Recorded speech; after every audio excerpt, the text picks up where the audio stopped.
Hello travellers, I'm Jo Frances Penn and today I'm here with Andrew Ziminski. Hi Andy. Hello, Joe. If I can call you Joe, is that okay? Yes, absolutely. So, just a little introduction. Andrew is a stonemason and church conservator with decades of experience working on some of the greatest cathedrals and churches in Britain. He's also the author of The Stonemason, A History of Building Britain, and Churchgoing, a stonemason's guide to the churches of the British Isles. And I'm a fan and I have the books right here if you're watching the video. So, I love them. So, thank you so much for coming on today, Andy. So I want to get straight into it because part of why I love churches and cathedrals is this sense of timelessness, of being small against the backdrop of history. And I wondered, how does it feel for you when you're working on these ancient buildings, doing this ancient craft?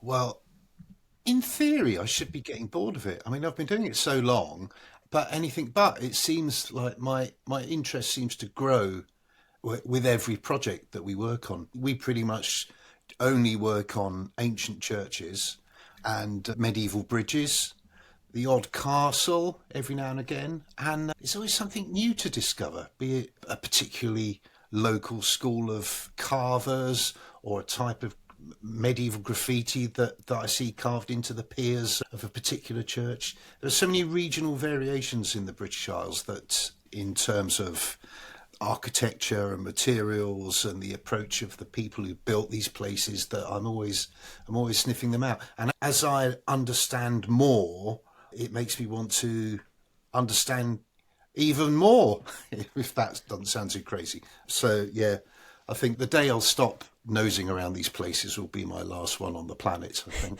Well, hopefully not falling off some spire. Didn't you work on Salisbury Spire? Yeah, I started my training at Salisbury. I went to a local stonemasonry college because our part of England, the southwest, is renowned for its building stones. And there used to be a really nice and very excellent stonemasonry college at Weymouth on the coast in Dorset, as I say, in the southwest of Britain. And from there, I went up to the top of the tower, not the spire, but the tower, which is the square section that supports the octagonal base of the spire, which is 404 feet tall and the tallest medieval structure in Europe that's still in its original condition. It's pretty amazing, I think. It is. Salisbury is amazing. And you mentioned there ancient churches. So some people listening might be in places where they don't have such ancient architecture as we have. So what time frame are you talking about when you say ancient churches? Well, the oldest church I've worked on is in Bradford-on-Avon in Wiltshire, again in the southwest. I tend to focus on the churches of this part of the world, and that was built around the year 1000. And anything from then onwards, really. I tend to switch off with Victorian churches because I'm not really that interested in them. Victorian churches in the UK are generally Victorian interpretations of earlier medieval forms, and I think, well, I might as well just study the medieval form and not Victorian fakers, even though their craftwork is excellent. But very often in the churches that we work on, we're very close to the city of Bath, where you are, as you know, is absolutely groaning with Roman ruins. And it's not unusual to see Roman material that the Anglo-Saxons reused in their walls or as part of their altars or things like that. So I've done lots of work in the Roman baths in Bath. So I'd say the earliest... Oh no, just thinking back, the earliest structure I've worked on is the West Kennet Long Barrow, which was built about 3000 BC. So it's even got its own postcode, zip code. I've worked on a building that's 5,000 years old, and that was quite... Which is incredible. And just again, coming back to this sort of ancient craft, because the stonemasonry is also ancient. Obviously, the people who built these things were stonemasons. So when you decided to get into this, I guess, how did you decide? Because most people don't go into stonemasonry, right? It's not a growing profession. I mean, maybe it is now, but it's so fascinating that you chose this direction. Like, what was it? Well, a number of factors came into play. My father came here as a refugee during the war. The only options for him as a job were going down the coal mine or working it's a long story, but working as a stonemason in a granite quarry. And we used to go up to Scotland, and I like the permanency of the things he made at that time. And he'd say, son, he was Polish, and he'd say, son, this will last for 1,000,000 years. And they probably will, because they're built of granite, they probably will last for 1,000,000 years. So I quite like the permanency of that from a young age. And I've always had a deep interest in history. I don't know where that comes from. I'm just a weird only child who just read too much. And I thought, okay, how can I draw together the worlds of craft and history? And going down what little I knew from my father seemed like a good way. And 35, 40 years on, I haven't looked back. It's the best.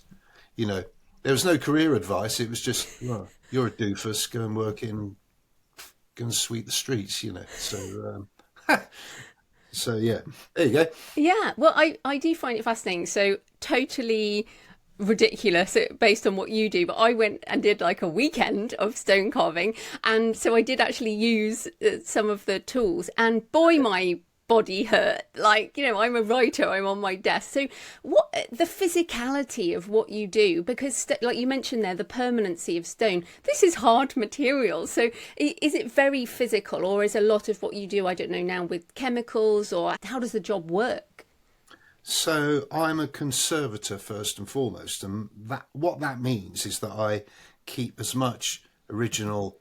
My aim is, it's like dentistry, I guess. If there's a cavity, if the stone around the cavity or the rot is okay, I will fill it using a lime mortar, which is a very ancient technique that the Romans used to build, construct and repair things.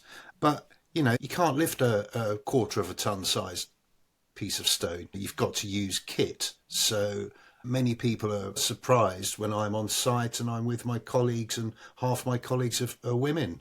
It's an odd thing to say, but very often I find that women make better stonemasons than some of my more gung-ho male colleagues who just, want to bust their backs and destroy their bodies by lifting things they can't lift or shouldn't lift.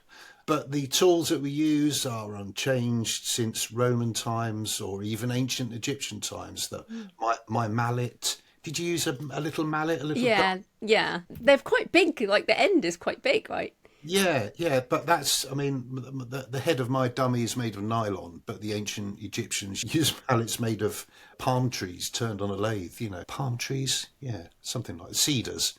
Lebanese cedar and palm tree turned on a lathe. So the materials might be different, but the tools and the form of the tools and the approach and the mindset are exactly the same. So the way I would approach cutting a block of stone is not in any way different to someone who's cutting a limestone block for the Great Pyramid at Cheops.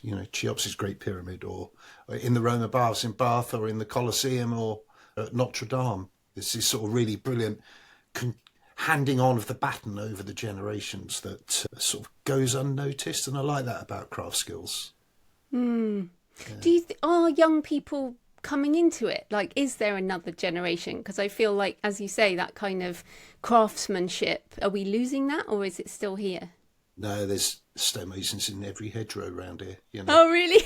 Yeah. Because it's a stony area, and the local college in Bath, the Stonemasonry College in Bath, is really good. There's no shortage of youngsters coming through at all. That's great. It's different in other parts of the country where there isn't such a strong tradition. Maybe in the north it's not quite as acute, but certainly around here in southwest Britain, southern Britain, in London, there are lots of stonemasons. But there are other crafts that are suffering from a demise in interest, mainly because people don't know that these jobs exist, and I think that's a big problem. So I spent all last week at the Chalk Valley History Festival, which gets like tens of thousands of visitors, and it's just about educating them, especially young people, that it's possible to earn a living that's good for your soul, and good for your body, and good for society, and bad for your bank balance. Undertaking a traditional craft, be that a stonemason or an oak carpenter or a stone slater. All church roofs need stone slaters, and that's an area where there is a real shortage. And if you want to become a millionaire, in 10 years' time become a church stone slater, because that is, that's what I think I would do actually. If I was starting out again, I would focus on that. Mm. But then you love the stone now, I guess, and that's what you, Yeah, well, it's certainly in your book, that's what you love. yeah. I mean, because our business is tiny, there's just 8 of us, and we just go from job to job. We've had to become generalists, so we can carve pretty much anything. We could rebuild any vault. We could repair a hole in a wall and plaster it up. We've got a broad range of skills, but we're not specific. And in the craft of stonemasonry, there are lots of different areas. You can focus on being a letter cutter, for example, and just do headstones or memorials, or you could be a sculptor of some sort, or you could be what they call a banker mason. You're just in a workshop making components to be fitted into a church, or a fixer mason. But we sort of have to do all of that. So we're a bit slower than the people who choose to specifically focus on one of those types of tasks. Mm. Well, I also am interested in, because when I was attracted to this whole sort of area in Gothic cathedrals, and it was this sense of things last, like you said, your dad had said this will last 1,000 years, or this will last a million years, because the stone is there. And so we think of stone as something that doesn't change, and it's used as a metaphor for unchanging and unyielding. And yet your very job is fixing stone. So what changes and damages stone over time? What are you fixing? So settlement within the structure is very often a problem. Very often when these buildings were put up, say a Norman church or cathedral in the 12th century, because they hadn't quite got the engineering right, they would tend to settle around the central tower. So you get lots of cracks and settlement in the arches. You look at a Norman arch adjacent to a tower, so a Norman arch is semicircular, like a Roman arch, pre-Gothic. That will very often have settled, and there'll be some deflection in the arch, and it's details like that always need maintaining. You've always got to insert a new piece of slate and point it up, or a bit of oyster shell, or some special Wizzo chemical resin solution. But different stones erode in different ways in different parts of the country. So they've all historically been subject to acid rain. And acid rain in limestones causes a particular problem externally. But the core of the stone will very often be in good condition. So that will be repaired, as I mentioned earlier, with lime mortars. Or we'll just do some dentistry and cut out the rot, replace it with a new piece of stone. We seldom recreate whole new elements, but some stones in this part of the world are very good and some are rubbish. Like the church at Bradford-on-Avon, the Anglo-Saxon church. Have you visited that? No, I know the one. Like, I've walked past it, but I haven't. You're going there tomorrow, I'll tell you. It's just astonishing. It's been there since the year 1000. There's no new stone in it at all. It's because the Anglo-Saxons had the pick of the quarry, the face of the quarry, so they knew where the best stone was. So this is something I've noticed very often, that Anglo-Saxon churches will be of bigger blocks than their later additions, and be of a better quality of stone, so that going down the line they're still there and hanging around. So as I say, they had the pick of the stone, and it's going to be larger and of better quality. Very often Victorian stonework is a bit rubbish. And the way that the Victorians chose to build, they didn't build in a sort of Gothic, if we're looking at a reproduction Gothic Victorian church, the Victorians wouldn't have built in the Gothic style from an engineering perspective, i.e. you have some squared off stones on the inside and the outside, and it would all be tied together in a rubbly core. So the whole building the walls were all unified. But with the Victorians, they would clad a rubble core with stonework and use cast iron cramps to reach into the core of the building. And the cast iron corrodes because it's a type of iron, and that causes all sorts of problems. So Victorian churches generally aren't that well built either. I've seen that. I did visit the Salisbury Stonemason yard, and they talked about that and how the metal, basically, like you said about dentistry, you think that it's that discoloration and the kind of almost rotting. But the stone you mentioned in Bradford-on-Avon, so what is quality when it comes to stone, I guess? I think what might have helped Bradford is that it's in a pretty rural area, actually. Even though there were factories there, whereas Bath is an urban area, it's a very similar type of stone in Bath. But as I say, you're looking at when one visits Bath, one's looking at Georgian Bath. So it's, so a slightly less durable stone has been selected because the Anglo-Saxons and the Normans had a better had the pick of what was coming out. And what tends to happen in Bath is that the coal that was extracted from the Somerset coalfields was a very high sulphur coal, and everyone was burning that in their grates. So consequently, all the buildings were covered in a sort of sulphation blackened crust, and that weakens the outside of the stone. But with the Saxon church at Bradford-on-Avon, I think there's a simplicity in materials as well that's helped it. I mean, the masons who turned up to build this wonderful little building literally extracted the stone from behind them on the quarry face that's still there, put up this structure with its with stone blocks, but they didn't use a cement mortar or a lime mortar or anything like that. They just used clay from the local riverbed to glue together the stones. And when we opened up one of the corners there, because there was a bit of movement, you could just smell the river from 1,000. Oh no, was it 2000? No, 1,000. What year are we now? I don't know. 2025. 1,025 years ago. It was just incredible. So we just knocked it up in a bucket, put it back in. Did you go to the river and get some more stuff? No, we just knocked up what was in there, and we had some mortar and yeah. But I've noticed that on the bridges around Bradford, around this little village, the small town called Bradford-on-Avon, there's 2 medieval bridges, and we've worked on both of them extensively, and they were constructed in the same way. So when they were sinking the piers, the central sections that the arches spring from, they would sink them down into the riverbed, and of course the riverbed's clay, and there's just tons of clay coming up, so they would just use that to glue together the stones. So all these incredible 13th century bridges and the adjacent barn. Oh, yeah.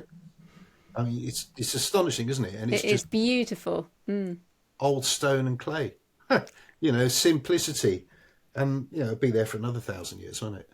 Yeah, I mean, hopefully. Well, I want to come back to Gothic because you mentioned the Gothic, and I love a Gothic cathedral. But for people who might not know, I mean, many of my listeners are also book people, and Gothic literature is dark and quite different, whereas Gothic architecture is more about light and airiness and height and all this. So could you talk about what are the hallmarks of Gothic and some of the places that you've worked on? Yeah, I think the whole sort of giving that form of literature the name Gothic is a bit of a misnomer. Yeah, really. I think so. The Gothic movement is all about light and colour. It's all about, Norman churches, these tall, dark churches had tiny windows and thick walls. And the Gothic movement was all about getting the actual, light was the actual essence of God itself. So they wanted to flood the altar and the church itself with light. So consequently, you get much bigger windows, pointed windows with a branch network within to hold the glass that's called tracery. And medieval churches would have been highly coloured. They would have been lit by candles. They would have been an incredibly sensory. It would have been an incredibly sensory experience to visit one of these places. So I really don't get the whole Gothic movement at all, really. It's just completely wrong. Yeah, it is a little weird. And yeah, I feel like people get Gothic architecture wrong because I guess also you think of the Hunchback of Notre Dame, for example, and the darkness and all that. But again, that's not Notre Dame inside and that kind of whole architectural thing. So where have you worked on in terms of Gothic cathedrals? Well, I trained at Salisbury. I spent a few years a few enjoyable years there, learning the ropes. I've worked at Wells Cathedral down in Somerset. Or maybe just tell people about the scissor arches at Wells, because that's a very special kind of architecture, isn't it? Okay, yeah. So what tended to happen with Norman churches, which you could say they're sort of early churches, they borrowed Roman architectural forms and tried to make them taller. They moved on from the sort of basilican idea. So they had thick walls, tiny windows, and as they got taller and they introduced, the Gothic system was introduced, there was a desire for Gothic buildings that were built on a Norman core to go even taller and reach further up into the heavens. And at Wells, they started to build a central tower. So you look down the main part of the body of the church, that's called the nave, and you've got wings coming off, the arms of the cross, if you like. They're called transepts, and the most sacred part, as I'm sure all your listeners know, is at the east end, and that's where all the chapels are and the altars and all that. So this big tower that they just started to build without any, they hadn't done a proper engineering analysis. They just started to build the thing, and as it went up and they put a lead spire on the top, it just started to sink back down. And this deflection I was talking about earlier on the side walls, the side arches adjacent to the tower that we quite often have to repair, well, it all started to split and come apart. So the thing was about to collapse. So the master mason at that time, who was a chap called William Joy, rather brilliant name, Joy, he just came up with this very practical solution of introducing these scissor arches. And they're called scissor arches because they look like a pair of open scissors placed one on top of the other, with the loop at the central section. And the loop of the, where you would put your fingers, takes all the strain from all the surrounding stresses that are going on from the transepts that want to lean into where the tower was and where the tower was itself. It's one of the great, I'm sure you'll put a picture up. Oh yeah, definitely in the show notes. It's beautiful. I mean, you said there it's very it's architecturally functional, but it's beautiful, right? Stunning church. Oh, it's completely mad. And Wells is so great because the carving inside, it's got this great west front, which is the greatest west front in Britain. It's full of pretty incredible carving that's survived since the 1220s, 1240s. The actual carving inside is just astonishing. It's a tour de force, really, of the medieval sculptor's art. There's this form of leaf called stiff leaf, and it's not a real leaf, it's a composite form, and it just draws together all architectural leaf carving in, and you can that this, if once your stiff leaf eye is in, that sounded too weird, you can date any church on the basis of the stiff leaf, so, and it varies in quality, but the stuff at Wells is it's the best in the country, but by a mile. It is stunning. And there's lots of, I'm sure, did you see the toothache? Did you see all the last time? Oh yeah. It's full of all these lot of strange cartoon-like carvings of people with toothache holding their mouths open like that. Yeah, there is a lot of comedy in some of these churches that you think, how did they get away with that? I mean, even the carving I did was a green man, and people don't know what a green man is. Maybe you could explain why we have things like a green man in a Christian place. Funny, I've been carving a green man all this week at the History Festival. So Green Man seems a pretty sort of pagan, an uncompromisingly pagan figure. But if you actually, I referred to the stiff leaf form earlier, and Gothic stone carving is full of foliate forms. Doesn't matter where you go in the country, as long as stone is carvable, between the 1220s and the Reformation, just stonemasons were like a school of dolphins or something. They would just carve and carve and carve like you wouldn't believe. I mean, so much is missing, but so much remains that is just of astonishing quality. And sticking a face in these foliate forms. It seems a rational thing to do. Now, these faces, they're not the faces of saints or pagan figures or anything like that. It just indicates the abundance of nature, which I guess you could say is a pagan, pre-Christian consideration. But it's about rebirth, regeneration, and most importantly, resurrection. So these characters are uncompromisingly Christian, in my view. I don't think they're a hangover from the pre-Christian days, because there's no sort of bridge. You don't see an Anglo-Saxon green man, you know. So you won't really see a Norman green man. So there's a period of from the year, say, 900 through to the early 14th century, where you won't see this form, and then it just appears, and it appears with all this wonderfully vital carving that you see in places like Wells. But they're a really good form in ceiling bosses, where you have a vault, a ceiling vault, you know, with the stone roof that's a big arch with ribs and all that. And to lock all the stones together at the top, you need a really massive circular feature called a roof, called a boss, called a roof boss. And decorating that with a green man is a very obvious thing to do. So it's, you know, you've got to decorate it with something, and there's only so many lives of the saints and events from Christ's life that you can portray. So the green man's very, very common. I did also want to ask you, because in church going, talking about more of the spiritual element, you said atmosphere should have its own entry in this book. It's usually been as tangible a presence as anything else. So what kinds of those sort of experiences have you had, and why do non-religious people love these places and feel something in these places? Wow, you really have read my book. Thank you. Oh, yeah. It's underlined and everything. Well, post-it notes and all that.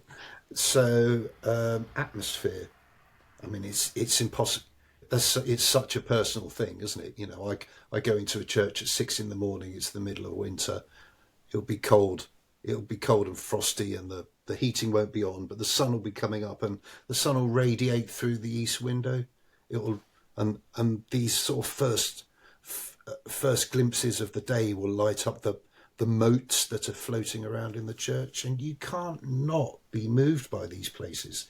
I think I refer to the walls of a church like an old-fashioned night storage heater that slowly release the births, the death, the coming together, the tragedy, the pathos of life that's taken place since these places first went up 700-800 years ago. And I don't have a particular faith, but I think I just get by knowing there's something else going on. And I've yet to meet an incumbent who's sat me down and said, right, it's like this. It's interesting you say like the storage heater, and I feel too that when there is emotion in a place and it sort of becomes imbued with it, and you can perhaps sense some of that emotion. But what's interesting is some places you go and you really do feel something, and other churches, you know, there's this idea of dead churches, and there are some that clearly had worship in them but do feel dead, and other ones you go in and you're like, oh yeah, like Wells just does have such a feeling in it. And then you go in somewhere else, it's like St Paul's Cathedral in London, I don't feel anything there, and that has had lots of people. So like, why do you think that might be? Yeah, I'm completely with you about St Paul's. It's weird, isn't it? I worked there for a while, and it was very interesting. And Tony, the guy who was teaching me, he was the master carver there, and he'd been there since he was a boy. And he was taught after, you know, London. He was taught in the 1950s when London was recovering from the Second World War, and his education was rebuilding Christopher Wren's City of London churches. And I would. You know, he would send me off every lunchtime to go and look at a different church. And I found more of that vibe going on in the churches, really, than the cathedral. It's a bit too echoey and full of people and not... Yeah, maybe overly military. Yeah, you've got to pay 30 quid to get in or something, haven't you now? So, It is. That said, you've got to pay £30 to get into Westminster Abbey, which... I find so appalling. But I think charging to get into any church is appalling. But, unless it's a couple of quid or something. But Westminster Abbey, I mean, talking about atmosphere, it's in the middle of busy, busy London.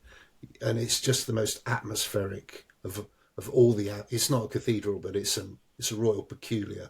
So it's the church of the monarch. And it's just... I've shivered a few times in there over the years when I've managed to black my way in for nothing through the gift shop. Wow, how interesting. I mean, that really has a lot of famous burials, and I've got some photos there of this kind of skeletons. There's some really good sculpture there. But it is interesting, and as you said, you're not religious, you're not a Christian or... I am a bit, but not really. Yeah, but this is interesting, isn't it? How we feel that and feel that in stone. Well, we're almost out of time. I could talk to you all day, but I highly respect your...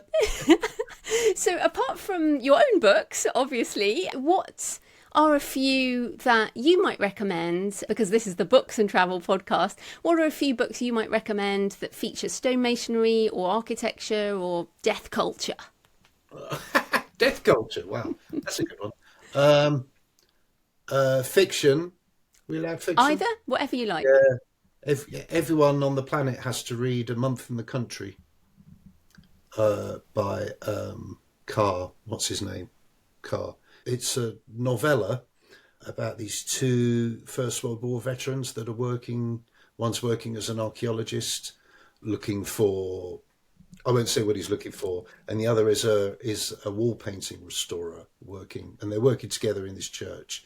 And it's the most wonderful short read that really fills in a lot of spaces if you're trying to understand what our medieval churches are about.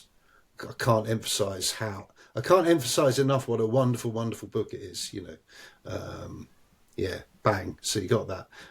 In terms of understanding, because we look at old churches now, and we don't really understand what they're about. They're a machine of faith. They're a machine of sacredness. But that sacredness, that machine was designed before the Reformation, and the English Reformation, and the Reformed Church just after the 1540s just turned its back on much of what you would see in these churches. So there's a really brilliant. Really, really brilliant book. I mean, it's a proper brick. It's by a chap called Eamon Duffy, and it's called The Stripping of the Altars. It's very entertaining, but every page is a winner. I've got this book here. I'll just go to my bookshelf. This is an odd... Gosh, I could go on and on. I've got a whole shelf of books here. Shall I show you? Yeah, absolutely. Yeah. We love bookshelves. Okay, right. So look, there's... Oh, wow, that looks great. They're not all church books, but here's my church book pile. Country church monuments, I recommend. Oh, the Pilgrim's Way, I've walked that. Yeah. Oh, where's your books here somewhere? Yeah, look at that. See, if someone wants to get carried away, they can just be nosy on my my book selection. This is a lovely book. Really nice chap, King of Dust. I have that right next to me. That's on my stonemasons list. Yeah. It's very specific to a certain area, i.e. Cornwall. But if you want to understand the weirdness of... Sorry about that, Tor. No, it was great. We should just say that's by Alex Woodcock. Yes. Yeah. Thoroughly recommended. Brilliant. And then, of course... I was saying this one, Old Parish Life. This is a book. It was self-published and self-printed by the chap who wrote it. And it's wonderful. This chap has been spending his whole life raiding old parish accounts. So say stop and I'll read you a random thing. It'll be worth it. Okay. Go stop. Burial before the Reformation. In 1556, there was a payment to Phelps, the tinker, for the mending of the corpse bell of 12 shillings. That's awesome. Yeah. Love a corpse bell. So who's that by, just so we know? Gosh, who is the chap? He's a bit elusive. Don't know. Bunbury Press. But There we it's go. jolly brilliant. Yeah. Anyway. That's fantastic. Okay, so where can people find you and your books online? Oh, I'm everywhere now. Yeah. My church-going book's selling really, really well. And it's available in all good bookshops, I imagine. I don't know it's not in America, I don't think. But It's probably on Amazon. it'll probably be on, yeah. I guess you can just get anything from anywhere, can't you? So, yeah. Brilliant. Well, thank you so much for your time, Andy. That was great. Thanks, Joe. Nice to meet you.